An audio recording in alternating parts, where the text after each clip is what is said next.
Hello friend, আজকে আমাদের বাড়িতে লক্ষ্মী পুজো, মানে মকর সংক্রান্তির পরে যে পুজোটা হয় সেই পুজোটা, মানে যেটা খামার পুজো বলে। তো আমাদের তো আর খামার নেই, তার জন্য বাড়িতেই হচ্ছে। আমাদের লক্ষ্মী ঠাকুর আছে উপরে, সেই জন্য এই যে আলপনা দেওয়া হয়েছে।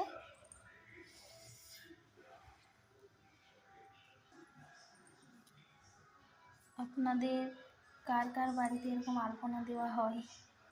সবার বাড়িতে হয়তো হয়, যেটা খামারে দেয়। আমাদের ছাদের উপরে দিয়ে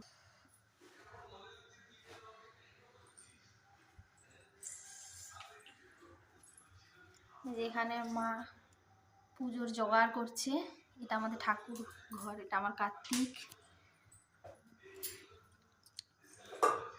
লক্ষ্মী ঠাকুরের সিংহাসন। বাবুন আসবে পুজো করতে।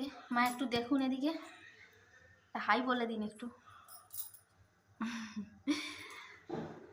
আপনাদের কার কার বাড়িতে এরকম পুজো হয় বলবেন।